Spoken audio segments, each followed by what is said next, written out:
Welcome, everybody, to Crashout Comics, a true comic book podcast. This is a podcast where four very good friends get together to talk comics and crash out. And today is a very special episode, maybe not too comic book focused, because we got a pop culture superstar for our second or third guest, on the Crashout Comics podcast. But first, my name is David, also known as the Omnibus God. My name is Brendan, also known as Decent XP. I'm Chris, otherwise known as Chris L. I'm Yoo-Hoo Comic Review, but my friends call me Yoo-Hoo. And I'm Kimmy Geeks! Woo! Woo! We got the one and only on the pod. Kimmy, how are you doing? I'm good. How are you guys today? I'm good. Chilling. Yeah. I like that mic you got over there. Oh, do you now? Do you? Look at that. What are you rocking right now? What? Shit. Hey, what type of mics do you losers have? Huh? Yeah, let's see what is that over there. Some knockoff brand called Rode or something. It's Oh. No free promo. No problem. Okay. Not sponsored yet. Not Not yet. Yeah, our 200 Not there views, bro.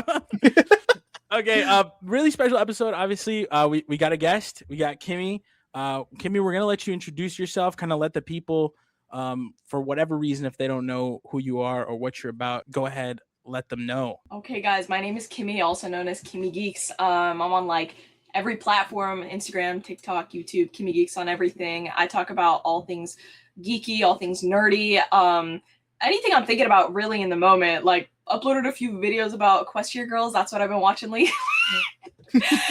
So, but it's mainly like Marvel and DC, and locking in for YouTube hopefully if after I go to school. But that's pretty much what's up with me right now. Yeah, dude, honestly, it's been crazy. I think me, you, and Yoo-Hoo have been mutuals for a while on TikTok. Yeah. And I remember seeing you on TikTok first, and it's crazy seeing kind of the route that you've taken and kind of like this uprise that you've been going on. You're going to premieres now and stuff. It's cool, dude. It's really cool. So honestly, congratulations to like all the success that you've been getting.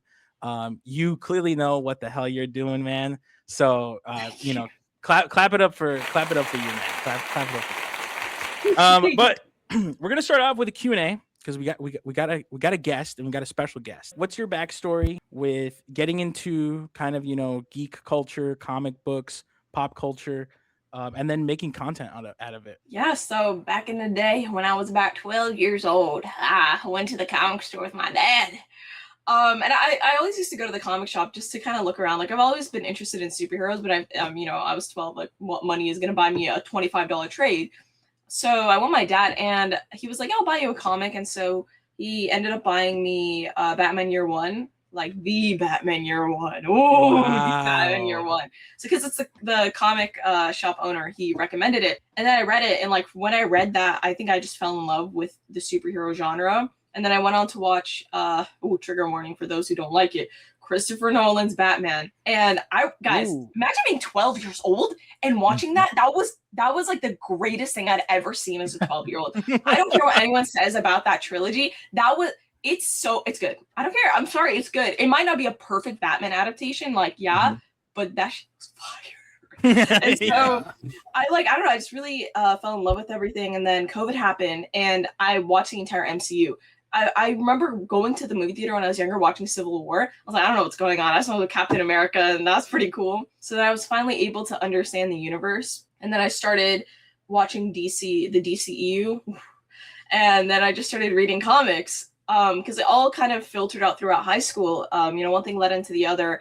And then eventually I started watching like the CW shows like fully through. Because, it always come up. And I saw that Titans had a show, and I was like, what? I was like, there's that Titans show? And I watched first season. Safe to say I did not finish it. And then I saw it because I started liking Nightwing edits. Nightwing Leaping into Light came on my For You page, and then looked really cool. So I went and I picked it up, and I liked it, and I was like, wait, this is so fire. And I realized that reading comics, it's really not that hard. Like, especially with DC, you can just start from the New 52. I tell everyone, I'm like, you don't have to read anything before that if you really don't want to. Started really liking it. I'm an only child, so I have no one to talk to. None of my friends watch superhero shows or read comics. I only like anime and manga. So there was like a bit of a damn, who do I talk to about this? So I just started posting on TikTok because I was like, might as well. And then I'm like, my first 2 videos got like 2K views, and I was like, whoa, that's so cool. So I just started uploading. Like I would go back occasionally. I'm like, wow, my first videos were buns, like they were doo-doo. But you know what? I just kept grinding, kept doing it. And then now I'm here. Like I think I really shifted though. I started doing movie I don't even know when the shift happened. Like I think about it, I'm like, girl, I don't even know. Like that's the origin story. I want to ask you something. So you read Batman Year One when you were 12 years old, right? Yeah. And you liked it. Yeah. That is bizarre because I Really? feel like so many people your age who like you're like 19, right? 19, 20-ish. I'm 20. Yeah, Dude, you're 20? I'm 20. It's hard to find the younger folk who like Batman Year One. Damn, how old are And you? I'm Who's Unk? I'm old. Are you like 35? 35. Bro. We're at the. She called it the. She called it the unction, bro. Unk out comics. Oh my god. Oh my god. Wait, hold on. Don't loop us into this. She called him 35. She didn't call me 35. You know, it's the beard. It's the beard, okay? Well, If you I don't look shave the 35, but you're making it seem like you're hello. I was like, 7. 30? He's talking about like generation. We're all 20, 27 besides Brendan, who's 12. But Brennan's baby. what I wanted to Thank ask you, right? Did you have any trouble reading the cursive? Was that a problem? When it came No, to that? I learned how to read cursive in 2nd grade. Shout out to my teacher, Miss Romo. Yeah, she taught me in 2nd grade. Thank Yeah. you. I can't tell you No. how many TikToks, and we've talked about this on the podcast before, how many TikToks I've seen of people just talking about how they can't read cursive on Yeah. Batman Year One, and that's why they can't enjoy it or something like that. I mean, it took me a while like to read the book. Don't get me wrong, I didn't read it in like a day. It took me maybe like a few weeks to read it because I was like really reminiscing. I was like, well, the only book I got. So Like the like, Ratatouille scene with the Yeah. strawberry and the Yeah, cheese. yeah. Oh, that's that's a good literally- one. That's in my little turban right now, right there. Yeah, I did really like it. I thought it was a pretty. I think I reread it like a few years ago, but don't ask me what's in it because I don't remember that much. I just remember he's young, right? It's like his first year or two Yeah. in it. Yeah. I remember he was young, and Year then one. It's you Year don't know what that One. is because I remember reading it and I was like, wait, why does he not know what he's doing? Why is it an origin story? And then I realized it was an origin. Right, Year One. What could that Yeah, possibly Batman's not be? acting very Batman right Yeah, now. I was like, What's going on? What's your kid? Don't you got like Okay, 10? we could put this in the back pocket for now. So yeah, like sticking to the subject of comics, I guess just a pretty basic question. Kimmy, what comics have you been reading lately? Like absolute Wonder Woman and Green Lantern by Jeff Johns. It's like in my living room right now. I need to finish it. I literally need to finish it because I have all 3 books and I'm moving out in like 4 weeks. I'm like, I cannot take any of this with me, so I need to finish it. But it's been really good, both of them. That's kind of what I've been reading. It's not a lot though. How you liking Green Lantern by Mr. Yeah. Jeffrey Jones? It's cool. It's pretty good. I haven't like really gotten it. I think I'm only like 100 pages in right now. Right now, we got some girl who went to a spider planet and then they got away from the spider planet. I feel like I read that like 6 times. Like I don't know why, but I think every time I kept trying to reread it, like I read it so many times. And then Guy is helping Kilowog, I think, train the Lantern Corps because like none of them exist anymore. So are you on Yeah. book 1? Are you talking on about the book 1. omnibus, right? I'm talking about the big, Yeah, thick, big like, boys. the Yes, big sir. boy. Yeah, that one. Yeah, That's the one I'm okay. talking about. And you're- you get into the Green Lantern story and Hal's like kind of crazy, right? He's like Mhm. parallax at the beginning of it. Yeah. Have you read any Green Lantern before? How were you feeling about that? Was it a little too out of left field? I think I already knew about Parallax before that because you know what it was? It was someone said my dad looked like Parallax. And I was like, who the hell is Parallax? What does your dad look like, bro? It's so I guess like my dad Parallax. dyes his hair, right? But my dad had got a haircut. So his gray hair, like he literally has gray hair to the sides, but it's all like brown, right? Oh, So like Hal Jordan Like Parallax. Hal- I was thinking about the literal entity that was like No, influenced in yellow. no, like Hal And I was Jordan like, what? Parallax. No, he looked like Hal Jordan Parallax. And I think he was wearing like black glasses too. So someone was like, why he low-key looking like Parallax? And I was like, who? Oh shit. Yeah, I was like from like Invincible. What is it? I don't know. Like one of those names, something like that. So I searched it up, and then I was like, "Who's Parallax?" And I just started reading up on it. I was like, "Oh," because I don't like to read comics from like anything pre 2000s, but Oh, I've changed. you've changed. because Green Lantern's really interesting. I'm like, I really want to go back and read the old stuff. Plus, now I have more patience to read. That's funny. That might be yeah. like the worst one to go back and read the old stuff for. Really? I think You It's think not so? gonna be I the think same. this is a great example to show that Jeff Johns is that perfect like medium of like where you can get some of the old stuff. All right, listen, bro. Take it out of your mouth and let's move Oh, on. When you're done. No, because like, look, like you don't need. Do you feel like Kimmy? Do you feel like you're understanding the story? You understand you're getting the backgrounds of it. Like, does it feel a good beginner Green Lantern book? Yeah, but I feel like I also know enough from because what did I read? I read. So I got back into comics when they were doing the what was that DC initiative in 2022? It was not all in, right? That's recent. That was like the Infinite Frontier, right? It was something like that. It was like Infinite DC Frontier. Infinite or something like that. I read Jeremy Adams' Green Lantern. I was like, what? The whoever was on that drawing, absolute cinema. I was baffled by how incredibly drawn it was. It was crazy. And then I was like, okay, I don't know what's going on. I'm gonna go back and read whatever's going on. And so I tried to read New-52. I didn't really understand it. So I was like, oh my god, what do I go back to now? And then it was this omnibus, and I tried reading it online, but it was just really out of order, and I didn't like it. So I was like, I reached out to a company. I was like, hey, would y'all like give it to me if we like I did a video? And they were like, sure. And so that's what I did. Nice. So I don't have $400. I didn't know they were that expensive. I was like, what? Yeah. Kimmy, I have a question for you.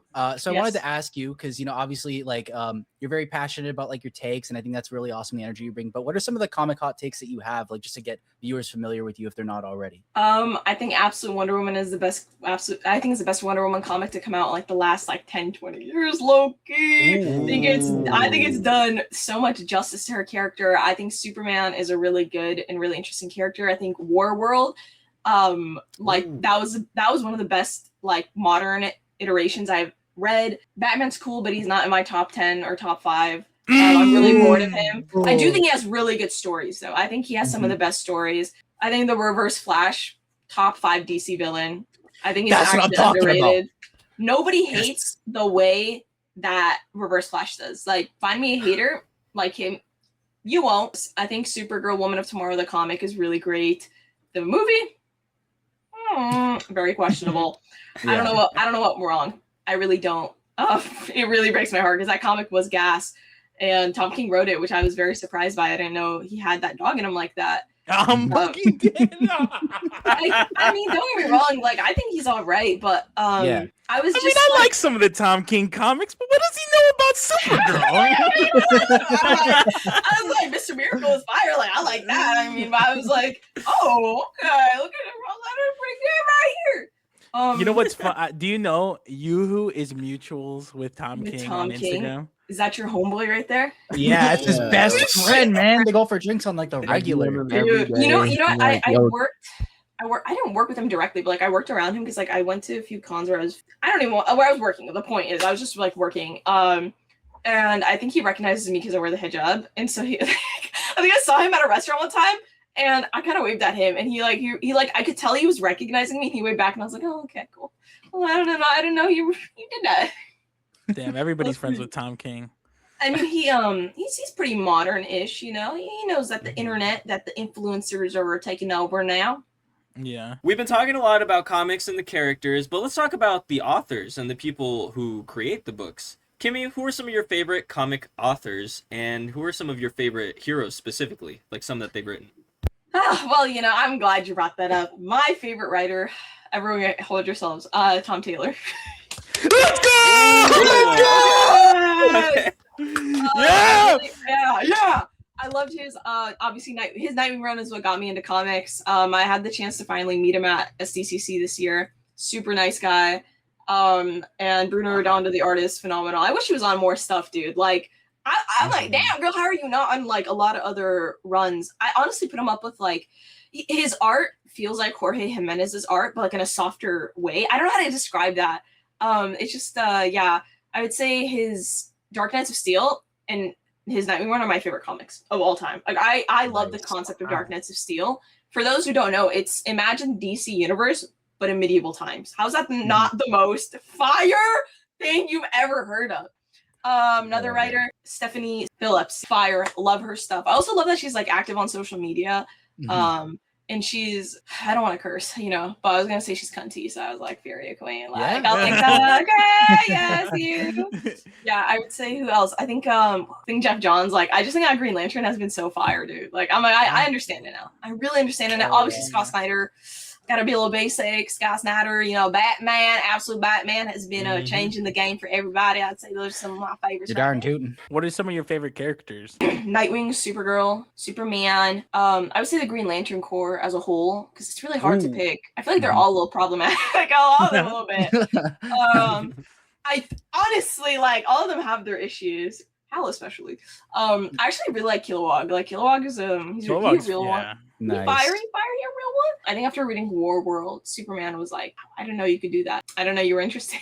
Yeah, see, Chris, the youth is reading. Well, let's expand on this a little bit. Finally. Chris, just hold your tongue. And Kimmy, I want to know, when did you read Superman War World? What was your preconceived notion of Superman before that? And then how did it change? And like, was it like the comic version? Because Man of Tomorrow came out. Or what James Gunn's Superman came out. Yeah. No. It was the comic. So I never hated Superman, right? Like I just kind of I didn't really have much of an opinion on Superman or Batman before really reading the comics. Like they're cool, but I don't know why I would dislike them. Like they're just kind of there. You know, I just thought he was a Boy Scout. I didn't think a lot of his stories were interesting. And I don't think I knew a lot about him. Like I knew he was kind and see, the thing is, I knew he was kind, but I didn't know just how compassionate he was. Like, that's what it was, I think. And I think reading Warworld, I was like, you left Earth? And did he, like, fight the Justice League to go to the planet? Was it Planet Mongol? I think that's what it's called, right? And fight for an entire race of people that don't owe you anything, that you don't owe them anything, all because a single individual asked you to help them. And when he was on that planet, there was a point where he gave up his superpowers, I think, right? But I feel like when I was reading that, I was like, damn, I really strive to be like him. And I think it's also the same thing with Wonder Woman. I think that the way Kelly Thompson writes her is she's so, so compassionate. And I don't think we see that enough in society, period. Just the way she prays to the gods, the way she protects people and she's saving them. And it's not just the kindness. It's like their ability to be so compassionate, and the way that both of them were written in those stories, I think, were so beautiful. Along with the art, I think it was really breathtaking. That was great, but I have a question. And Chris, maybe you can help answer this. You said that in the story, the World thing, Superman goes to save an alien race because someone called on him, right? Yeah, it was like, wasn't someone went to his, I think from what I recall, it was like they were on Earth and they were like, oh my God, we need your help. Please, we're all gonna die. This is my thing. That was great. And I kind of similar, like I was a Superman hater. I love how you brought up how you were like, how can you hate on Superman and Batman? Like they're both really cool. Honestly, that's a great like perspective on those two, because I think it's easy to just be like a hater. I'm still gonna hate though. But how many times are we gonna do the Superman trope where like someone fucking calls out his name and then he goes and every damn time? You know why? I can think of at least 3 stories where that happens. Do we not? That's kind of the point, bro. That'd be like, how many times is Spider-Man gonna whip his thumbs? You know, like you know why? You want to know why? Hold on. You want to know why, David? Because if you were in the most desperate situation possible and you were about to die, there is nobody who you could think of who could get to you faster, who could get to you easier, and who could do it the best than Superman. I mean, you know what this is giving? It's giving the same like, when in the latest Spider-Man Rainy Day, when a lot of, not to be a little bit controversial, but a lot of guys were like, I'm gonna take MJ home after she told me she didn't love me. That's the same energy. Well, took her home because that's what Spider-Man would do. Like, exactly. There's character. No. Listen. There's character. Like, there's character archetypes, and there's things that you can use to build your character, right? Like, there's fundamentals to characters. I agree with that. I'm talking about a specific trope where it's like, how many times are we going to do a story where someone calls out to Superman and he just and it's like, okay, let me sacrifice everything that's going on in my life right now and fly out into space and try to help out this like colony. David, there's this really good book called Injustice. If you want to, no, that's not what I'm saying. I'm just do that. No. Okay, David, Chris, David. Chris, I have a question. Okay. Who else is gonna solve it? Who else is No, gonna do it? that's not the point, dude. Let me ask you this Then what's the question, Chris. problem? Do you or do so Superman's God? Is that what we're saying? We're cool with that? Because I thought you didn't like that. I thought you didn't he like kind of the whole is he not? Like He's low-key? fixing a problem. It's Okay, a so is physical Superman problem, and God? he's So the one is who can do Superman it. God? Is Superman God? Is that what you're gonna say, Chris? No, You he's wanna like a s- cosmic I see no problem. repairman. I don't No, think no, it's dude. God. Say it then, What? because that's what it is. That's what these writers are trying to do. They're trying to set it up like a prayer, right? So Superman's God, but I know you don't like that. So say it. I It's can not hear the same. crickets. It is the same. They're calling Why- him out. and who he shows worships? up. All right, where's the Church of Superman? Yeah. Well, that's a good point. You're Who are the telling me there's followers of never been a Superman? story. I so think there's okay, I don't think calling and asking is different. They're not praying for Superman to show up. They're directly going to him and asking him to help. no, Right? Like, there's Thank no you, pray- Kimmy. But I Yes, thought in exactly. the story, Right? no, but there's Yeah. specific stories, right, where literally they just call out to Superman. It know happened what? in Well, but he has Up, so Up, many and Away. experience, so it's not like Right. ridiculous to think of. Like it's not like calling out is a literal prayer. Like when you call out, he literally hears you, isn't it? Like he hears every single scream or like every single thing on the planet. But he Mhm. can only aid so much, and that's why Yep, he exactly. doesn't. He can't save everybody, but he He's tries not to as as much as he powerful. can. And that's All one of the right. lessons. Exactly. That's one of I the can- lessons all that's right, taught I'll when Pod I'll Camp dies, concede. bro. You can't save everyone. Your rage bait did not work, David. I got a lot of people here to back nice me up. attempt. Nice attempt. All right, I forgot we were. I didn't know we were on a fucking Superman podcast. All right, all right. I mean, Now you know. honestly, like I'm very like I'm a very easily to please person, and I value kindness and empathy a lot because I think we're a very miserable society, and I think people suck a lot. And I think it's like these forms of media I think speak a lot, especially politically, although people don't like to admit that. I think every single superhero is a very political character. Like the entire identity of Batman, Superman, every single Justice League member, even Martian Manhunter, especially Martian Manhunter. Speaking of politically charged superhero characters, What a segue.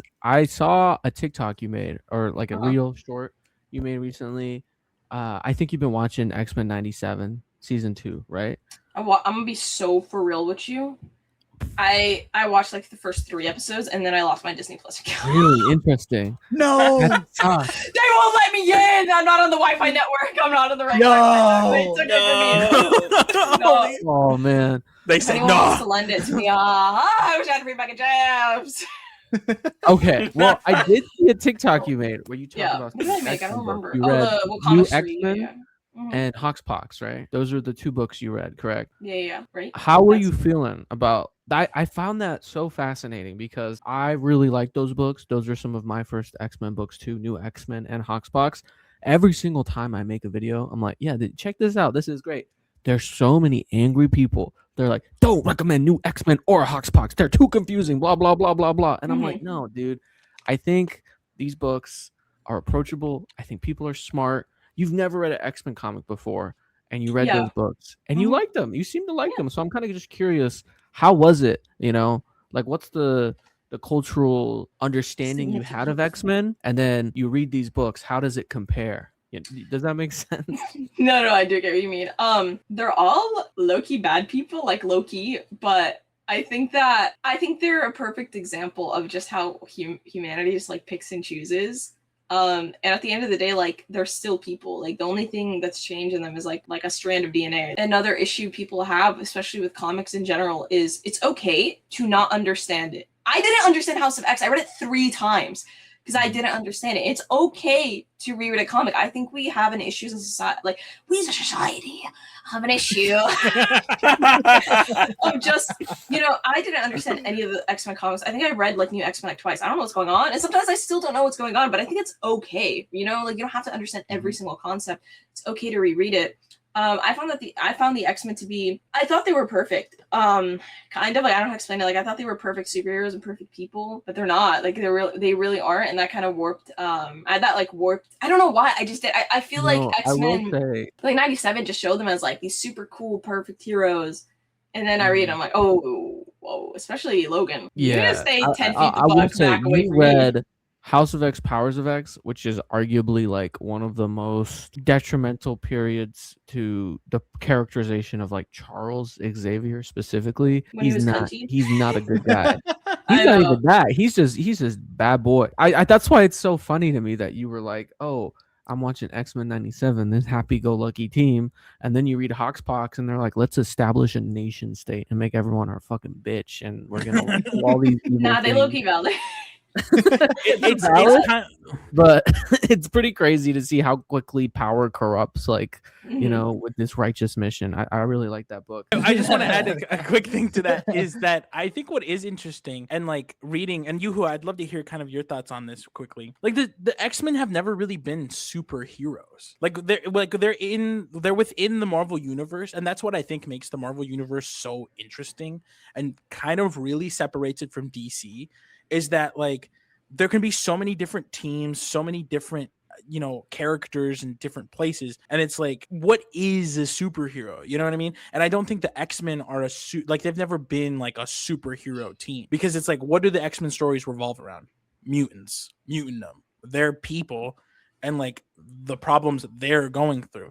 It's why I really like the Joss Whedon. I know he's kind of a controversial guy, but I really like his X-Men run, Astonishing X-Men, because like that's like kind of the whole point of his X-Men is like, well, what if the X-Men are superheroes? Like, how would that look like, looking at it through that angle? And I think that's also what makes them so unique, is that it's not your typical superhero comic. It's kind of like just a drama with superpowers. You know what I mean? Oh No, yeah, I that's a good way to describe it. And obviously X-Men 97, it's like a Disney product ultimately, right? And originally, with it being a cartoon, its target audience is children. So like the whole point is obviously like, okay, let's make them look like superheroes. Let's Mhm. make them act like superheroes. Let's make it more flashy. No, it's funny. You talk about Superman earlier. You know, he hears a scream and he goes to save somebody. You know, Wolverine ain't doing that. You know? Wolverine does not he does not Cyclops give a is chill. He's like, fuck. I'm over here, man. I'm doing my thing. Okay, Let's cut the Best blabber. is at what he does. figure it and out, that. dude. I don't like the love triangle between them. I think it's really weird. The Jane- Really? Really? Yeah. I don't know. It's weird. Like I'm just like I'm like this. You I think know, Wolverine X-Men, just makes didn't me he, like, uncomfortable. switch Like, bodies with Peter too, and do a little. oh yeah, that Yeah. That's part. ultimate. That's ultimate. Chill. He's That's low key. I think he's low key a creep in the comics. Like I love him in the movies. Like great, cool, love you, great. The comics though, he just makes me. He's like so annoying. I really find him really irritable. He's just, like, Wolverine? yes, bro. He always has something to say to Scott, and I'm just like, bro, like shut up. Like why are you so annoying? Like, Cook, Loki, Cook. I feel like that's He the just- opposite sentiment of like the majority online. I feel like people hate don't let them Scott. hear this. They're gonna kill me, bro. No, good. Well, Scott isn't any better either. They're both like annoying. Like they just like when I say annoying, I don't mean I dislike them. It just feels Yeah. No, like I feel like I'm hearing two children Cla- fighting It's like, constantly. I was gonna say Exactly. it's like the X-Men are That's the- basically just like a disgruntled family. You have like two like siblings Yeah. just like whining at each other, and you have to be there to witness it all and read through it page by That's page. exactly That's like what the it is. preppy boy who like tries too hard to like kiss his dad's shoes, you Mhm. know? And you're like, Yeah. come on, dude, like you're just being a baby. And then Wolverine's like the guy who tries a little too hard to be a rebel, you know? And it's Oh like, my God, dude, yeah. just like, put the groceries in the bag. It's not that hard. Literally. Talking about Cyclops, segue, as you would say. What are your thoughts on Kit Connor as Cyclops? I have no clue who that guy is. Yeah, I don't know who any of the Oh my X-Men I do are. not God. have- Oh, really? They dropped all these announcements. They announced Emma too, right? And I was like, I had to look her up. I'm just not tapped in. He was in a show that was really popular, right? Yeah. So Kit Connor was in Heartstopper, which is Oh, he was in yes. he was like in he was in that, and then he was in Warfare, and from like the top of my head that I can remember, and he was also in the Wild Robot. The only reason I know that's because I really like them. Right. Oh. Oh, okay. Yeah, I know Heartstopper because that was like my fiance is really big into like booktube and stuff. Mhm. 'Cause she's like a novel reader. Dude, that was so- like the That was gay love so- story back in like the 20 like 2022 or yeah, Bruh, right? You had That to was be on TikTok. huge. It was crazy. was- It was like I feel like every teenage kid was like, oh my god, I relate to Heartstopper. I love it. And one of my best friends too was like, I've never felt so seen. I was like, damn, bro, this girl's getting her bag. Whoever wrote this is real, like making her money. It was like Heartstopper sold out and everything, and I was like, oh, it's I didn't even know it was a comic. It's like It's a graphic novel. Obviously, we always say it in the intro, a true comic book podcast. But we're switching up because again, we low-key got a pop culture queen over here. So we got to talk about the movies. We got to talk about the superhero movies. Let's talk about the state of the MCU. We're talking about castings, right? Mhm. The X-Men are finally looking like they're fully getting in to the world. Spider-Man Brand New Day came out. It was fucking amazing. Mhm. Had Jean Grey in it.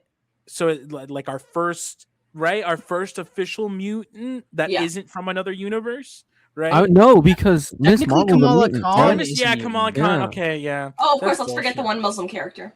My Yes, bad. My bad. Yeah, Now, come listen, on, David. because Cancel it! Cancel it She is right now. she is an inhuman. To me. She is an inhuman. Not anymore. No. She is an inhuman. Yeah, Yeah, so there now you you're calling go. Muslim characters inhuman. All right. Not, Wait. Don't clip that. Don't clip that. Clip it. Oh Clip shit! it. No, look. Remember, we were talking about the X-Men not being superheroes, and Kamala Khan is a superhero to me. So that's Mhm. why. Oh No, my that God. He's gorgeous to me. She's very gorgeous. She is very gorgeous to me. What's your Okay, favorite- so- what's your favorite Kamala Khan comic, bro? Tell me. Mine, Yeah. Show me. your honestly, omnibus. all me your jokes omnibus. aside. So obviously, like the death of Kamala Khan was like forced into the Spider-Man thing. Very distasteful for her. Like, So dude, the just only give her time you ever read Kamala is when she got fridged. chill out.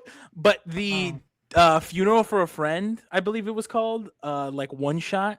G. Willow Wilson's story on there was amazing. It was great, and it definitely intrigued me on the character. I definitely need to read some Kamala Khan. Her entire run is fire. Yeah, you who has read it, he has the omnibus. It's one of the.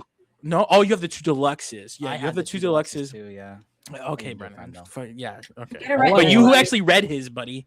All I want. I is for read them Marvel to too. Just, What just are we reprint doing? them. But Where'd Chris I go? feel like it's so We sad. canceled him. He went to the Phantom Zone. Yeah, he got Yeah, Sorry. canceled. Somebody Yeah. came in to talk to me. When Turn when the camera off. one of us says something controversial, we have to take like a 20-minute timeout. Mm, Yeah. no. I'm just- Oh, So as shit, you take can it imagine, seriously. Yoo-Hoo gets put in the timeout zone quite a lot. You know? Yeah, dude. Yeah. Okay, so state of the MCU, we got all this stuff going on. How do we all feel about? Also, again, guys, this is going to be one of the few times we talk about movies because low-key, I fucking hate the MCU. But Whoa. how do we feel about it? Whoa. Goodness. Who wants to go first? Kimmy, why don't you tell us first? How are you feeling about the state of the MCU? I think like where we're headed is really nice. I really like that. Where we've been. Ooh. But what were No, like no, what phase are we in? Are we in phase 5 right now? no, I think we're in 6, right? Yeah, we have to be past 5. There's no way.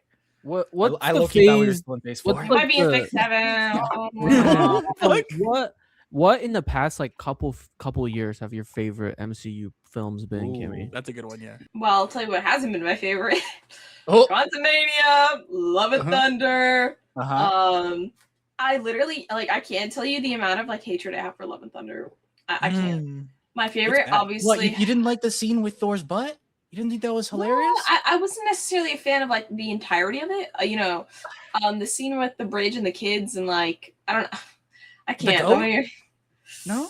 well, what was it? Gore the God Butcher. More like they butchered that movie. Dude, damn! Have you read that storyline? I have not read that storyline. No. You- Hold on, I first, recommend. sorry. Listen, I kind of recommend it because I want you to read a really good comic, but also I don't want to make you have more anger and hate in your heart for that movie.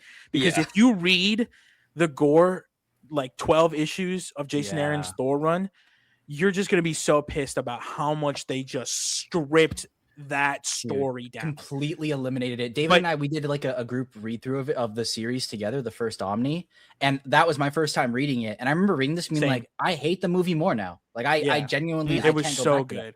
good. I don't even want to know. I don't even want to know. I feel like I have to look at a slate. Like I don't even like. What are we considering? What? All right, What positive. phase? What are you liking? What do you Yeah, like? what are some of the ones you No like? one cares about I the really phase. like. Okay, I really liked Hawkeye. But Ooh. unfortunately, Oh, we're it's talking gone. TV. I liked Moon Knight. I liked obviously Spider-Man: Brand New Day. Yep. Fantastic Four. Fantastic Four of Fire. Fantastic Right? Four, Crazy. Thunderbolts. You I really liked Fantastic Four. Might have just been me, I think. No, No, I like Fantastic Four. Fantastic I feel- Four was amazing. I can't believe it only Fantastic. made 500 million. That was crazy. Yeah, I think it low-key flop. underperformed a lot. Like I think more than they anticipated. What I mean I think is it was 'cause just thought- like the previous projects were working it against it a little bit. Yeah. yeah. It was like I think I if it think- came out after Spider-Man, Oh yeah. Ooh. It would have. Yeah, it would have. That'll Yeah, blow because the hell I up. think this has restored a lot of faith in the. I don't know. My thing about Fantastic Four is I feel like it should have succeeded Ba, solely ba, because, ba, yeah, the ba, like ba, ba, ba. everyone knew about it. Like I feel like that was The like memes the were best everywhere. marketing campaign was just the I don't memes, know. and I yeah. think people don't know. Like, I'm 20, right? I'm 20. I feel like I really. I feel like honestly, I don't know that much about, or I don't feel as attached to any mutants or the Fantastic Four. I really like Loki. Don't gaff that much about them because I don't know them. Like, Yeah, but Fox movies, when you saw this, didn't you want to know more about them? I did not. I just watched it Really? because it was cool. It looked The so good. marketing It did looked not very work. visually. It's And not. you didn't care. You didn't care about Pedro and the guy from I the did. Bear The guy from the Bear. and the guy from Stranger Things. That didn't excite you? You know the guy from the Bear is in the Punisher show. Really? Is he really? Yeah. Oh He's yes, like He's Isn't like a he- second isn't he leading a- character in the first season. I don't know. I watched Fantastic Four obviously because I'm going to watch every single MCU movie, but it also looked really, really well. I think it's the best looking MCU movie. Ooh, it is. It's a wonderful aesthetic, and I love that it was allowed. You could say it's to a be fantastic aesthetic. Say that again. Good. You could say it's fantastic. It's amazing that they were. It's fantastic that they were able to let it be that a again? Fantastic Four movie. I know, right? With it being from like another world, like that's just such a ballsy move, and I'm happy that they did it because the biggest problem with Marvel not having the movie licensing for the Fantastic Four is that the Fantastic Four should have been the start of the MCU. Like that Really? should have been, because that's what starts Marvel as we know it. Yeah. Like they are Because it came out in what, 2003. really, really smart, No, X-Men good-looking, came out funny in guy. 2001. No. I mean, I'm talking about the Marvel. Like, But didn't the Fantastic Four was the first comic that started like the Marvel age, is what they call it. So like before, I thought Fox had them. Did they not? no, I'm talking about the Or- comics. Oh, sorry. Yes, my fault. Yeah, I thought you yeah, meant the I'm talking movies about the and movies. comic. He's talking about the comics. I'm talking about the He's comics. talking about the comics. Well, Um, technically. That's why I'm saying I think they should have been the first MCU movie, because similar it would have been similar to the comics, where in the comics the Fantastic Four releases, Marvel shifts to making superhero comics, and then you've got Hulk, it comes out, and then Spider-Man comes out, and then the Iron Man, and then they make the Avengers. The fact that they didn't have the licensing, they obviously couldn't have done that. So we never really, it's always like, oh shit, are we going to be able to get a Fantastic Four movie? Or is it just Mhm. going to be like a forced thing for the MCU synergy? The Force. But because Four. they did it in an alternate universe, they gave us Fantastic Four story. I know. Yeah. It's fucking dope. I think it goes without saying it was a fantastic movie for the MCU. Bro, that's the fourth time you've made that joke. Oh, Let's wrap it up. Now listen, Kimmy. Overall, like, what do you think is working right now with the MCU? And like, what do you like? If they keep doing this, we're back. We're back in. We're back. Because I remember when I For was the 20. 15th time, we're back. Yeah. Yeah. When I was Oh, fuck. 20, Infinity War came out, right? Like, I can't imagine people being that excited about the MCU ever again. Mhm. It's just, I mean, maybe Spider-Man, I guess. Spider-Man low key did bring us back. Like, But Spider-Man, I mean, everyone Unironically. loves Spider-Man. You know what I mean? Yeah, I dude. think every Spider-Man is Spider-Man a movie dude. made almost $1 billion like so far that's come out from the MCU, except like the Mhm. first one, right? I yes, hate the yeah. second one though. I'll say that, I love. but I the don't. second I one. don't. I don't want to get too much into it. The second one's a top 5 Spider-Man movie. That's Wait, a lie. which That's Far a From lie. Spider-Man. And Far you From know Home it. is a top 5 Spider-Man live No, action. it's not, David. Is No, this it's not. The Raimi film? That's Or are Iron we Boy talking- Jr. Far From Home, and you know it. Oh, Far From Home. Far From Wait. Home, yes. Spider-Man Far Wait, From David, Home. you love Far From Home? fucking amazing. I thought need you to loved get Far From Spider-Man. Home. It's I my- do love Spider-Man. Well, clearly. Do you love there's a Iron Man too? disconnection. What? Okay.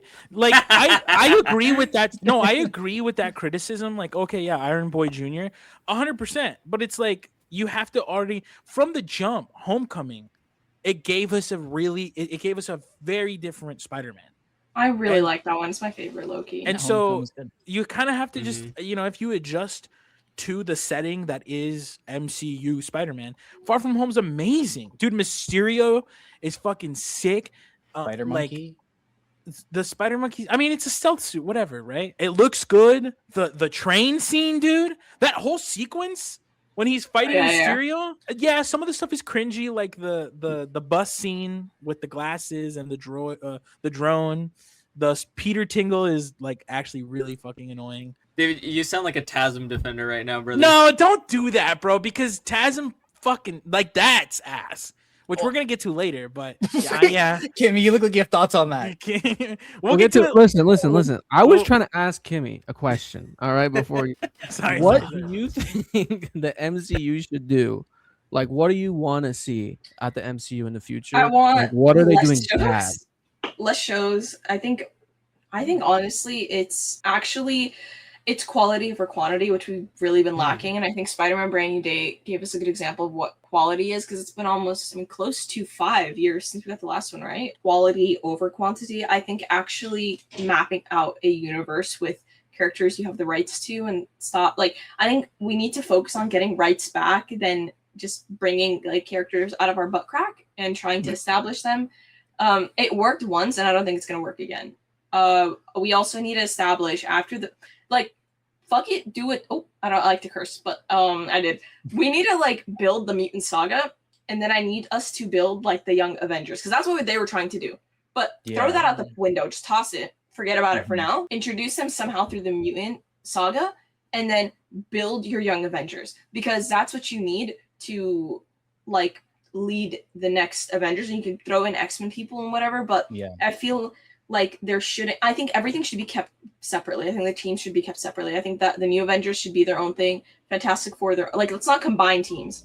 Please don't do that. I think everything needs to be its own team, its own thing, because they all have different chemistry and they all work very differently as teams. So I think occasionally collaborating, I really like the way I liked Peter Parker and Jean Grey's like relationship in the movie, and I like that she left, and that's how it should be. An occasional like Peter cameo, if they're in the city, it's not crazy for him to just swing by or be like, oh hey guys, what's up, like for a few minutes, and then they fight a villain and then he goes like, okay cool, give us fan service. But like really just building, I don't know, it's just me. I think they're kind of cooked with how they've done things, and so they need to just focus, I think, on the mutants and just deal with the X-Men, establish your X-Men, and then you can circle back to everything, because I don't think anything's gonna happen to anyone in the next few years. So in a similar vein, and this might be a little harder to answer because there's not a lot of basis for it. Sorry to steal your question, David. No, you're good. What do you think the DCU is doing right now? How are we feeling about that? And what do you like? What do you dislike? And what do you want to see? Okay, so I'm glad that they're scrapping shows. I heard that they're scrapping the shows, and a lot of people have been like, oh, it's the DCEU all over again. Okay. You're not excited for Waller? Never have been, never was, never. I don't want that. I don't want that. No, this I actually have like a really big opinion on. Scrap the shows. Toss them out. Don't do it. Just make a cinematic universe. Throw out the shows. I don't want shows for 5 years. You don't want Jimmy Olsen? I don't want a guy. And Gorilla Rod? I don't want it. But actually what it was about that I read is I don't think you can blame James Gunn as much, just because apparently this Warner Brothers merger has been blocking them from being able to use major IP characters and create movies around them, supposedly. And that's being extended till next May, I think, or something around that, which I also don't really think it's going to go through, because that's a whole other problem in and of itself. This is what I would do. We're doing Superman, Supergirl. Let's just throw out Clayface and Lanterns. Just forget about that. I would go the Batman. I would go Wonder Woman. Then I'd go Batman, Brave and the Bold, or whatever he wants to do. Establish Nightwing in it. Don't have him as Robin. Just have Nightwing already established. Jason already established. Loki, I don't really think we should do his entire backstory. Maybe have a scene where this is how I would envision the Batman movie, right? Where it's Damian. I think everything needs to be solid. I just feel like I need to reiterate that everything is established, where Damian is already introduced as Bruce's son, but Tim's also in the picture. Jason and Dick are not actually in the picture with him, right? They're both doing their own thing, and obviously Dick is in Bloodhaven. Someone made this funny ass scene where it's have there be a scene where Batman does need to talk to Dick, or need to see him. Have a cool ass intro montage with him. That's more of my fan service, obviously start from the butt up and go up. And I think it would be cool to maybe have a really emotional scene with Jason, where it would all intertie, but maybe have something to deal with Jason of where they briefly explain his backstory of how like, you know, you left me to die and blah blah blah blah blah blah, whatever. I don't really think that needs to be that explored. Low key, pick up a comic, read it. I don't know, guys. Like, we don't have time. We literally don't have time. We appreciate we gotta go through, okay? Because you know what? I could see a Red Hood miniseries that I could actually see, right? You're Batman, Brave and the Bold, and then you do, well, I would say do your Superman 2. Do your Superman 2. Maybe then you do, I would say do a Batman movie and then have everyone maybe cameo in it. Do another Wonder Woman movie. And in between that, you can have your like Martian Manhunter and Cyborg series. Because don't get me wrong, love them. Nobody's going to watch a movie of them. Hate to say it. I'm sorry. Okay? And y'all need to understand, I say this with no shade and no hatred in my heart. Warner Brothers cares about money. Those two characters aren't bringing them money. That's how you need to look at it. It's going to cost them $200 million to make a Cyborg and Martian Manhunter show with the CGI and everything. I mean, movie. No, that's not going to happen. I'm sorry. It's just not. Do not do an origin story for either of them in a movie. Give them either a miniseries or a show because they are characters that are needed. Then after that, I don't know. You figure it out from there. I have a question. I do have a question. You are cooking right now. That is fire, and I think that's really, it does align well with what James Gunn's kind of approach is to the DCU, where like you kind of just started and it's already kind of established with like with Superman, right? He was already Superman for a long time. There's one character I noticed you didn't mention. I'm curious how you would integrate them, if at all. You didn't mention the Flash. How do you feel? Oh, I just that bleeped out of my head. We don't need a Flash. I don't know if I would say introduce the Flash through the Justice League movie because he's low-key always been that kind of character that just self-inserts, like low-key. So I don't think it'd be too crazy because you can't make a show because there's already 9 seasons. Just go watch it. He's an established character. You know who the Flash is. You know what his abilities are. Boom, bye, okay? And then have Kid Flash already established. Like, don't even do that stuff. Have Kid Flash. Have him married already. We don't need Bart. Bart doesn't need to be in the picture for another 2, 4, 6 phases, bro. Okay. Interesting. Yeah, just have him and Kid Flash already established, and it could be that they all know about each other. So it could also be something like maybe the Flash hasn't had a movie, but you're introducing him as the Justice League is already established, and it's been like a year or two time skip. And they have the Hall and the Flash can just show up in it. Because I just feel like the Flash has 9 seasons. He already has enough media that it's not really necessary. You don't need an origin. You already know his origin. And then just kind of have that established. And then you can go into your Justice League movie, maybe starting it off with the scene of, you know, in the Hall of Justice, which we should get. Let's have the scene Hall of Justice, please. You can do the Watchtower too. But, you know, you just have like a meeting in like the Hall of Justice where they're all sitting down and then just talking and yapping. And then the alarm goes off. Okay, we got to go fight a villain. And then you can establish, like, I don't know, a big villain. I think they should build up to someone, you know, maybe not Apocalypse. Lerper. Oh my God, I'm not even. Let's not do the death of Superman. I don't want that. Don't even adapt the death of Superman, bro. There's no need. I remember when I was watching Snyder's Batman Superman, whatever. I was like, I don't know why it hit me then and there when I rewatched it for the first time in like years. I was like, holy shit, he's doing the death of Superman. I literally was like in utter. Let me, guys. We went Man of Steel. What came out after Man of Steel? I don't even remember. I think Wonder Woman. Batman versus Superman. Oh no! It went straight into BVS. Pretty much. You went Superman, Batman versus Superman, Death of Superman in it, Wonder Woman, and that's how I already knew you were cooked. Like, that's how I already knew you were cooked. I was like, what? Like, I can't even.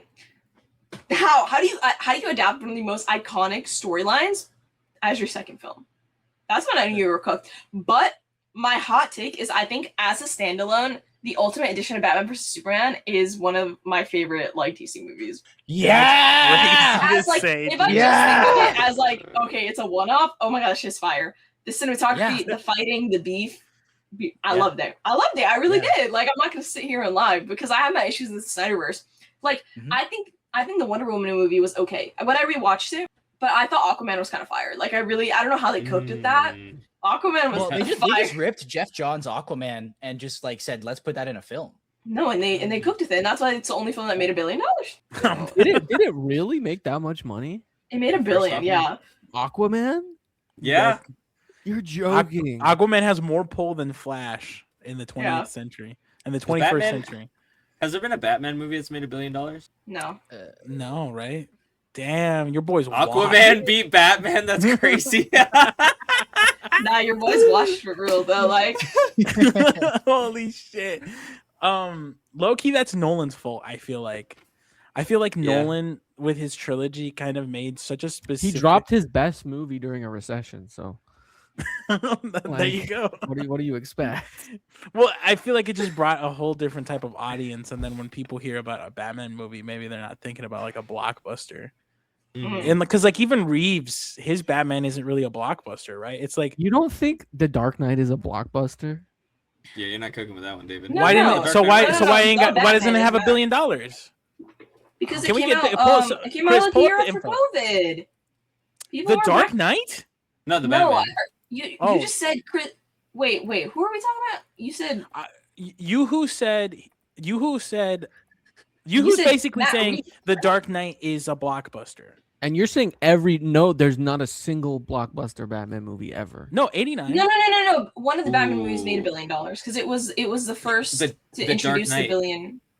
The Dark Knight made $1 billion. Yeah, Kimmy's right. It's The Dark Knight. So it came out during a recession and it still made a billy. You Damn. barely I guess cleared it's it. easy Barely wash. cleared it, my friend. So Batman did that.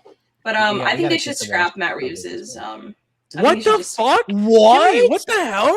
No, I was about to You're segue breaking my Just heart. scrap the best movie they're gonna make. Why? It doesn't fit. It does not fit. No, You're screw going that. to No. confuse- No, you're no, going no, to no. confuse Screw that. Okay, well, hold on. The Let me ask this. average person who has no idea of the DCU is going to be like, why are there two Batmans? There's not a single individual that you would not have. That's to why you explain merge him. You merge Yes, him. exactly. Okay, well, no. I mean, scrap him his like trilogy or Bombaya, because either way, it's not working. Or it's not I'm working. gonna say You something. can't have two Batman simultaneously. It's not gonna work. I'm It's not that gonna- it's See- not gonna work. It's just Hold so. on, hold on, it's hold like, on. David, why? Let Chris go. Let Chris go. How many times have we talked about this off of like recording, David? And I've told you the exact same thing. Like, she's right. It won't work. The audiences don't like. They You won't be did able say to that. accept You it. were literally talking about that the other day. Like I'm saying this as someone who worked at the movie theater. I worked at Regal for 3 years. I know what I'm talking about. Okay, the Damn. average person is dumb. I hate to say this. The average person, when it comes to like cinematic like universes and stuff, they don't know. Do you think everyone going to watch Brand New Day knew that that Peter erased everyone's memories or 3 Peters in the last movie? No, they didn't. Half of the people watching are LARPers. My friends went to watch it. They loved it. They didn't know a single thing. They were texting me like, "What's going on? What is this? Why? Who's Jean Grey? Who is Jean Grey? Who's Jean Grey?" This is what I mean. And you know what? Like, I'm not gonna sit here and tell you you're LARPing Spider-Man, the most popular superhero of all time. Like, that's stupid. But No, I'm you gonna sit here and can. tell you. Well, yeah, you can. But Yeah, you know, you it's, can. if, David it loves was, like, that. if it was, you know, something like a little more niche, I'd be like, you're LARPing. But it's like. Oh. Oh. Oh. It was getting too hot. Oh, Oh fuck. Oh, Did her no. webcam just break? like Okay, we don't know what's happening. Kimmy's take was so ridiculous, maybe that she just got cut off. No, Matt Reeves heard her and was like, "Cancel my trilogy? Who do you think you You're are?" gonna mess this No, up. All I right, would we'll be say right just back. Scrap the whole fucking gun shit. I mean, fuck Oh. that. I deleted the recording. no. Oh, you scared me. No, he actually got me with that. David pulls this shit all the time, bro. You Guys, there's no time to dilly that. dally. No time to dilly No dally. time to dilly dally. Let's get on it. Come on. Okay. On to With the announcement of Absolute Batman coming out as an animated series directly adapting the comic, much like manga, that's really exciting and probably the first we've ever seen in the American comics landscape. Kimmy, what do you think about that? Scott Snyder is the greatest person to live in the Yes! Yes! I've always loved Scott Snyder. Why he's the goat? That's my king right there. I've never but- switched up on Snyder. No, Who's- but seriously, It's on Twitter. Someone said this on Twitter where they were like, if this works, it's going to potentially be the pipeline that leads comics to be adapted as animated shows and potentially be something similar to manga. Because now everybody and their mom wants to make a new number one. They made a new number one Batman. Why? I don't know. There's like 3 Batman ongoing. So there's like Detective Comics. There's like the main Batman like Batman, modern run, and then there's this new Batman by Matt Fraction or Jorge Jimenez. But you know, it could potentially be where like, okay, we're gonna adapt Batman by Matt Fraction or Jorge Jimenez, and then you can mark the hell out of that. But this is phenomenal because if it works, and it 100% will, we are going to see a pipeline from comics to anime, and specifically in the indie space. Because if it succeeds, I think a lot of people are going to see, oh wow, there's actual potential in anime. Because like Something is Killing the Children, it's getting I think live action and an animated thing, right? And I'm all for it. Like I think all these indie, especially I think Tiny Onion is like one of the best in the game when it comes to a lot of indie stuff, and the way that they're getting it adapted. Because yeah, like that's how you should be doing. Like that's the point I think of any indie comic, is to like get your personal IP project that's not owned by any corporation to be adapted, to then sell those same comics to even make more money and stuff. I think it's going to be the best thing to happen to comics, because when Absolute Batman succeeds, we're going to get an entire animated cinematic universe around the Absolute universe. Chris, you have a really good take around that. Like, kind of talk about like the adaption thing. I feel like it's like you almost manifested this. I did. I don't know if we ever recorded it on the podcast, but there was definitely a Crashout call where I said to these guys, I'm calling it in a year, fellas. Absolute Batman gets like announced as an anime. And it happened just due to like sheer popularity. I mean, we've been kind of seeing it coming for a while, right? With the rise of like manga, they started doing compacts. So DC has their compacts, and for like $10, you can get a complete story, starting basically wherever. It doesn't really matter too much. You just get your complete thing. Marvel tried to ape on that and fumbled the bag enormously, but it looks like they're gonna fix it now with their like cheaper $10 ones. DC's been killing it with those compacts, though. It's crazy. Oh yeah. They know, like they're just so tapped into like. I think it's just no surprise. Like not even recently. I think it's been like this probably for the last decade, maybe even more. Kids are just more into manga and anime. I would say anime and manga is more popular than DC and Marvel as a whole right now. 100%. Like I think if you can go up to the average person now and they'll tell you, I've watched or read a manga.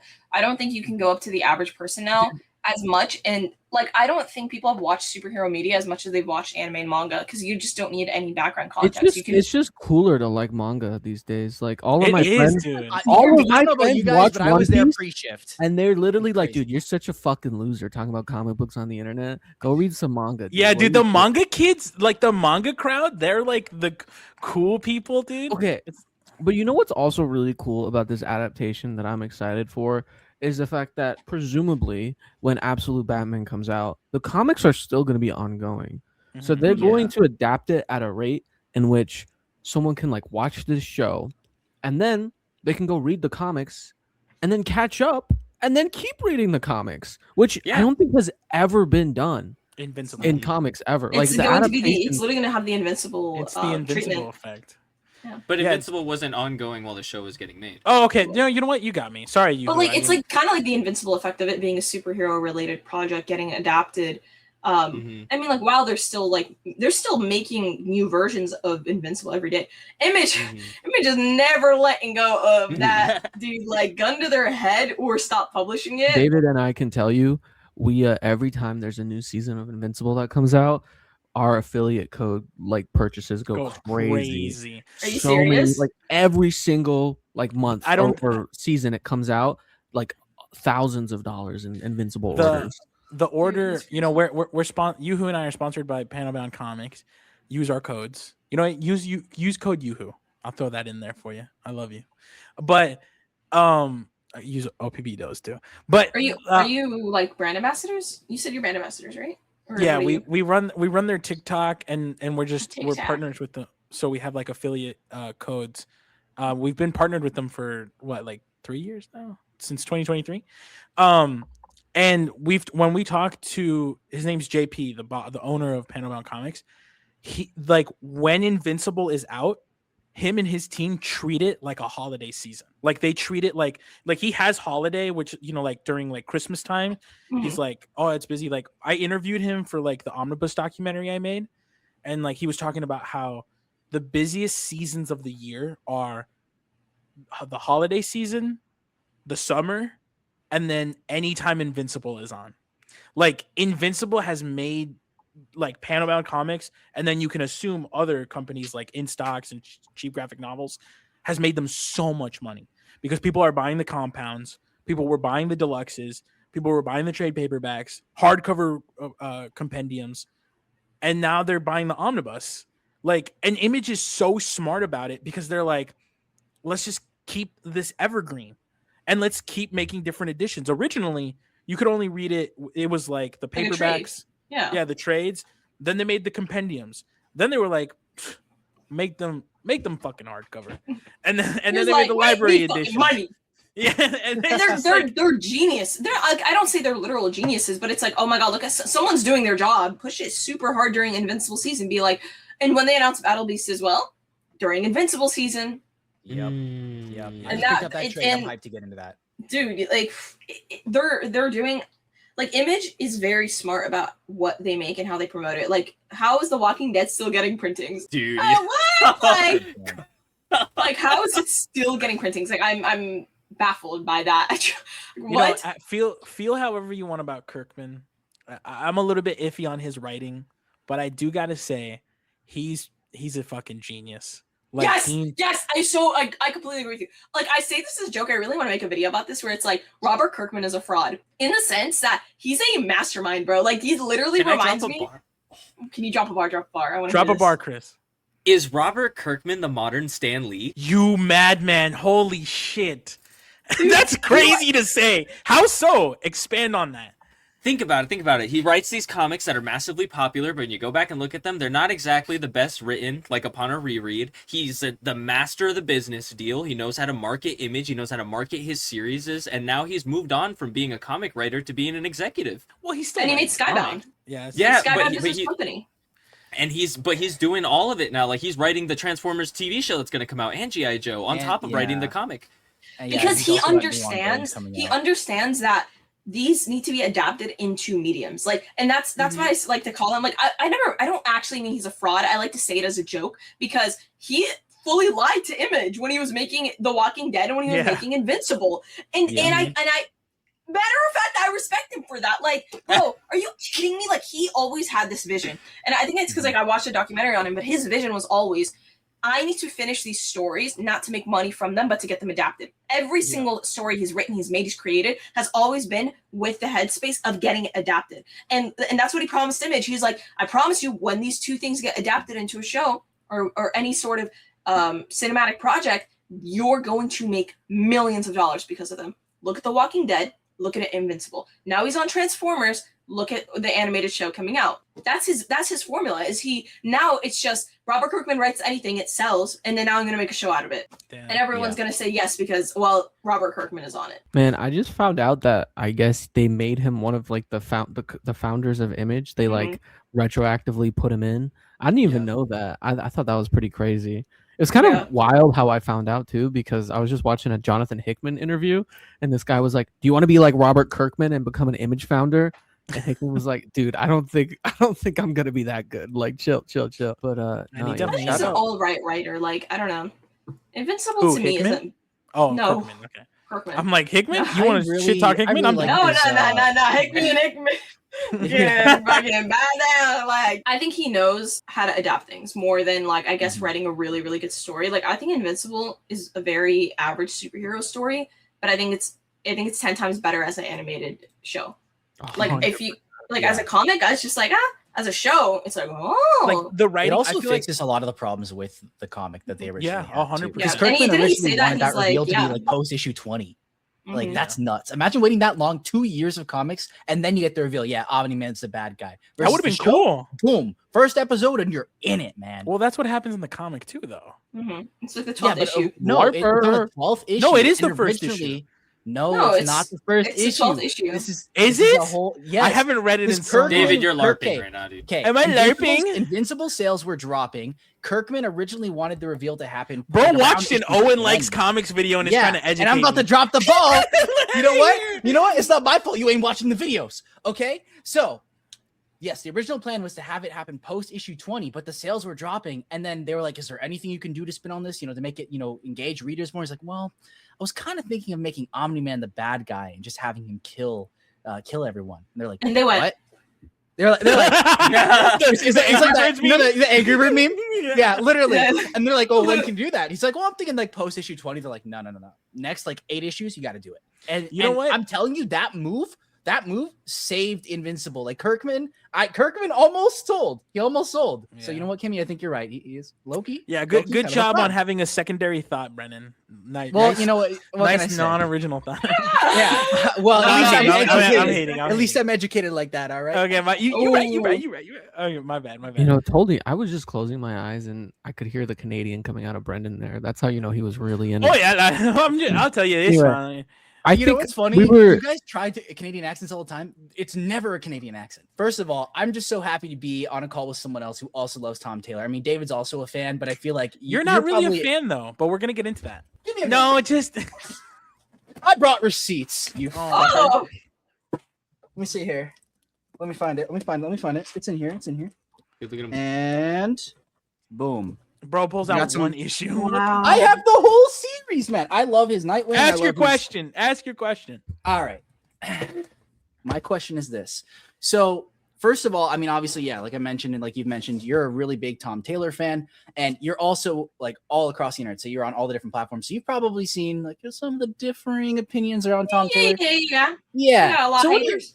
Yeah. So, I mean, what would you say to those people who like hate on Tom Taylor's Nightwing run? Like, they're clearly missing out, right? Like, what are your thoughts on that? The people who just don't want to read it. I think you're big and greedy because, like, Nightwing has been let me say, Nightwing has been dark, gritty, and nitty for like 100 issues. Can we not get like 30 issues where I'm sorry, I low key think it kind of saved Nightwing's character. Like, I think it made him low key. I think it really repopularized Nightwing in the mainstream media. A little bit because he did. Like, I don't know what to tell you. Like, the art was it was like eye candy. Like, it was very unique. Bruno Redondo, like the way he has that sort of Kimmy, the way he just shapes like the cheeks. Are you? Yeah. Did you you watch like animated TV shows, right? Like you watch Young Justice. Yeah. Right? You knew about Nightwing. Okay. No, but I didn't know about Nightwing.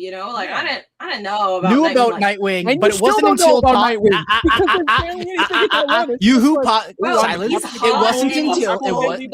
I needed to know when I was like 10 years old. It wasn't until Tom Taylor's Nightwing that Kimmy got thrown right into it. And I believe I saw a video that you uploaded as well that saying that like that run is what like shifted the trajectory basically of I told him, I was like, bro, like I'm being serious. Like I told him that. I know you get a lot of hate, but I think the impact that you've had on my life is like times 100 of all the hate you get. Cause like you literally changed my life. I was like, bro, I would not be here at San Diego Comic-Con had I not posted my first video I think it was about Nightwing or something. Yep. Proof in the pudding. But also, what's so crazy is I literally am editing a video for my YouTube talking about how that run changed my life. And what am I titling? It's something along the lines of like Nightwing changed my life or something like that. Oh hell yeah! Can't wait to see that. Brendan, though, you're kind of an imposter because you're over here like, oh, someone else loves Tom Taylor like me. You, along with these three motherfuckers, don't read Detective Comics right now. No. Have talked about how Tom Taylor is a safe writer, and he's just—that's not a bad thing. His writing is not a bad thing. It's tolerable. You've literally agreed with those sentiments. That's not and those what statements. I said. Yes, you have, and you dropped Detective Comics. Detective Comics. It's just kind of a comic. Well, I mean, I like a lot of his projects, of course I do, but it's not wrong to admit when you're like, oh, I'm not really enjoying this series, but that's not going to make him any less of like a writer calling that him I a safe writer is so disrespectful. That's a bad thing. I don't think it's a bad thing. What does Tom Taylor do in Nightwing that feels unsafe?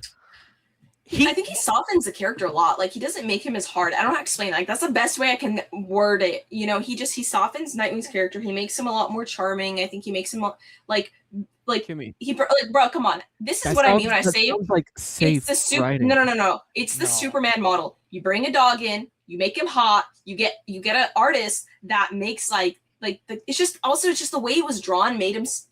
I don't know how to explain this. Like, the vibe completely shifted in that run from Nightwing. He went from being this hard, gritty, nitty, like Batman dupe to being a more like I kind of have my own identity now. And I Yeah. think when it shifts to Dexter Soy's run, you can really tell him shifting back into like the more original Nightwing sort of vibe. Now, I don't hate it, but it's very tonally different. I think I also think he made it a lot more, I think, kind of accessible for women. Like, I think I've seen a lot more girls read Nightwing because of Tom Taylor's run. He made him really sexy. He made him hot. He made him hot, have a dog, have a girlfriend. Like, he made him, he literally gave you the American dream. Like, that's what he did to Nightwing, bro. And I just think he softened his character, which made him a lot easier. Because honestly, when I first read Nightwing, I was like, okay, Batman 2.0, pretty cool. I like it. But then I heard Tom, and I was like, oh, he's hot. So good. He's real good looking dude. Yeah, he was very vulnerable in that run. For sure. He was very, and he was a philanthropist. You didn't get that in the previous runs. He was a modern Mamdani. He was Mamdani in the comics. Bro. Mamdani Nightwing. You want me to fix this city? You get $1. You get $1. Take $100. Yeah, but he does that for like 3 issues, and then it's like low key just lost. No, dude, what are you talking about? The whole arc, the whole like character arc is him. It's like, bro, I love it into New Yorkistan, okay? Like, he saved the Alfred Pennyworth Foundation. Like, what are we? Yeah, the Alfred talking about. It's fire, bro. It's fire. Wait, I'm so sorry, but I just have to say this. Like, talking about how like Nightwing is like the Mamdani of New York.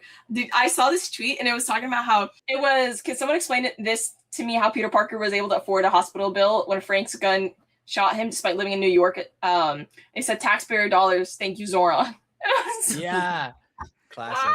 That was Zoran great. I saved actually tackled Peter Parker. Okay. Zoran saved Peter Parker. He saved New York. He saved saving New York. Speaking about plot holes in superhero movies, we're gonna move on to a little segment I have prepared. This might be the final portion of the episode. I don't know if we're gonna have time to get into Something Is Killing Children, but it's a good book. You should read it. So, Kimmy Geeks, I'm gonna give you a list of terrible superhero movies. I want you to pick the absolute worst. Here's the list. You ready? We got Whedon's Justice League, Ant-Man and the Wasp: Quantumania, Thor: Love and Thunder, the Suicide Squad. Stop your list. Stop your list. It's Thor: Love and Thunder. There's nothing you can say. Let me keep going. We got Suicide Squad by David Ayer. Okay. We got the Black Adam movie. Okay. We got Green Lantern by Ryan Reynolds, and we got Morbius. Thor: Love and Thunder. Thor: Love and Thunder. And let me tell you why. Ant-Man has never been a serious character. So yes, Quantumania was ridiculous, but it was like it could slide.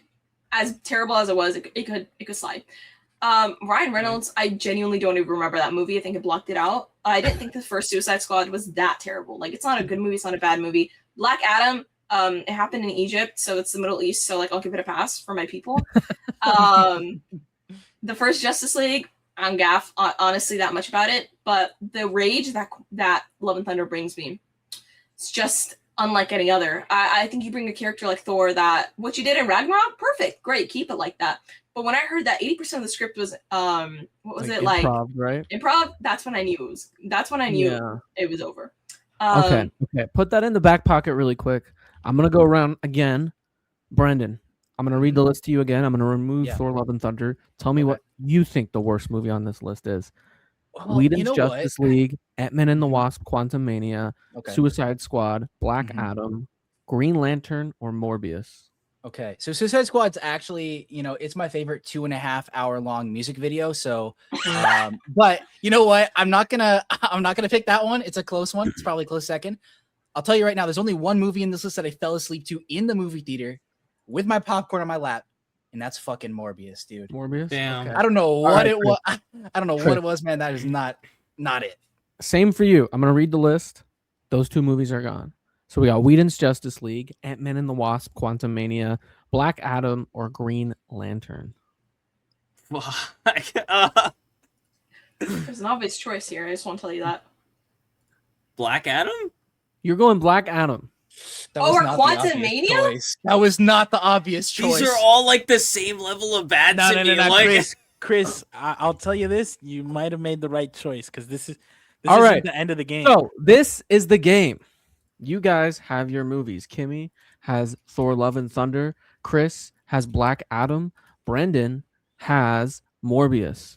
Mhm. I'm going to give you guys 45 seconds to tell me why that movie is actually the best film out of the bunch. All right? And you're going to have to convince me and David why that movie is actually a secret banger. All right? The list, like I said before, Kimmy's got Thor: Love and Thunder. Chris has Black Adam. Brendan, you have Morbius. All right. Who shall I let go Let's first? start with Brendan. Brendan? Okay. Well, first of all, I mean, none of those other films mentioned a meme, and It's Morbin Time transcended the internet and perhaps redefined an era for everyone out there. And you know what? I think Morbius, I mean, it has first of all, it's connected to Spider-Man, which we love Spider-Man. So being parallel to Spider-Man is amazing. And I mean, Jared Leto's acting, like him just like floating up with all the bats and shit. Like, bro, the aura was insane. I wasn't even awake for it and I felt it. I mean, what more can I really say? It's just, it was a theatrical experience that really like, it shook me to my core, and it low-key had me feeling some type of way about Morbius. I'm not gonna lie, bro. They had him kind of glued it up a little, you know, a little caked up. But ultimately, guys, like I said, it's Morbin time. What more do you need to hear? Thank you for coming, my David. How are we gonna rate that out of 1 to 10? How Oh, we're doing right away ratings right away. I'd say it's Morbin time. I'm gonna give it. All right, I got mine. You got yours. We'll raise it up like Olympic judges. Okay. I'm gonna give Brendan a 6. 6. I'm gonna give him a That's 6. not bad. 6-2. Brendan, that's- all right, you get a 6 all around. All right. All Okay. right, Chris. You're next up. Why is Black Adam the best movie on that list? Well, you see, Brendan, I understand that it's Morbin time, but I got 2 words for you, buddy. Oh no. Black Adam. Yes, that's right. The hierarchy of the DC universe is about to change because we got The Rock in the starring role as the villain of Shazam. And who doesn't love Shazam? You know, he's not in the movie, but gotta love Shazam, right? You got the Justice Society are in it for a little bit, kind of. Hawkman's really cool. He's like probably the best part of the movie. He's pretty sweet. Oh my, there he is! Look, see, Brendan knows. Is that Adam. The Rock too? That's The Rock, yeah. Oh, Henry this is Cavill's affecting the Superman. rating. Henry Cavill's Superman comes back in that one too. He's at the end. That's all I got, dude. I couldn't tell you anything about that movie. Honestly. Wow. Okay, Yoo-hoo, do you have your rating? 3, Okay. 2, 1. I give him a 5. I'm giving him a 9. Nice. Dude, the fact that he quoted The Rock, the fact that then Brendan had to show that he had a Rock Black Adam statue. Holy shit. Chris, you know what you should have sold it with? You should have said, "Play now as Black Adam on Roblox." Oh, That would have been it. That would have been All a 10 right, out of 10 Kimmy. for me. It's time. This is a Well- challenge for you. As the hierarchy of the DC universe changed, the hierarchy in the Marvel universe did as well. During this time, you know, we were establishing the 4th movie of Thor, and in this movie, not only does Thor come back, so does Jane Foster, his ex-homegirl, all right? And not only that, she comes back as a Thor version. She is Thorina. I forget her name, but she is Mjolnir. She's wielding Mjolnir, and not only that, but we get to see a look at New Asgard with our recurring cast of characters that we all know and love. And not just that, but we get Thor the God Butcher, arguably one of the best comic book villains ever to be introduced onto the screen. And you would say that, you know, did he butcher the movie or did the movie butcher him? It's very questionable, I would say. But other than that, cinematography was quite unique. You know, Thor gave a very heartfelt performance. Chris Hemsworth, my apologies, gave a very heartfelt performance in that, and just the way he was a hero was amazing. I don't think I've seen him act like that in a role. I don't think anything had ever been 80% improvised in my life. But if you're intrigued by things that are improvised, and having, you know, Chris Hemsworth and Jane Foster comes back along with, you know, some of her relatives, I think this is a movie for you. Yeah. All right. It's my spiel. Okay, All right, honestly. I'm- All right, Are you ready? 3, All right. 2, 1. I'm gonna give that an 8. I'm gonna give that a 10. Thank Kim, you. you stole Yeah. me, low-key. That genuinely sounds like a review. That sounds like the gaslit way to get someone to watch Go watch. Thor: Love and Thunder. That review made me worthy. I couldn't let this up. Yeah. before. What is he meant to say? He puts it up. He's like, I I have the power. Also, Oh, that man. Loki's like, that was like the best movie to come out this year. I don't even give. What the fuck? I haven't seen it yet, but I've heard really good Out of things. all movies? Yo, Look how over-obsessed. What did you? That shit Here, was let's do a fast. quick plug. What did you rate it on Letterboxd? Dude, I think I gave it like 4 out of 5. Like it was so. It was so good. I don't even know what crack they put in that movie. Oh my god, Nicholas Hoult when I cannot even explain to you what visceral feelings I had when he started transforming in the movie and like his muscles boom and like the lightning and the oh my god, it was crazy. I was like, oh my god, I was like, oh my lord. I literally I was hearing Ariana Grande play in the back of my head. You are someone else. You know what's actually crazy is that's like almost perfectly describing my experience with Morbius in the theater. Oh my god. Dude, that I can't even like it wasn't even bad. Like it was genuinely the best they could do with that sort of franchise. Nicholas, what's his name? Nicholas Gal. I don't know, bro. You are one fine looking dude. Everyone in that cast, wow. Wow, that's all I'm gonna say. Jesus. All right, everybody. Is that a Luffy Pikachu? Yeah. I love it. Thank you so much for joining us on today's episode of Crashout Comics. Kimmy, thank you so much for being here again. Of course. It's been awesome to see the trail you're going on. Thanks for giving some small wigs a little bit of your big Hollywood time. Please be sure to come It's back. been an honor being invited. You know, like I'm flabbergasted to say the least. Thank you. And as you who plays this out here, just remember, everybody, it's just comic books. You don't need to crash out. It's just comic books. It don't mean anything. Thanks for watching our little podcast episode. Pretty average, actually. It's like at least Pretty I just got that. Bye, everybody. Bye.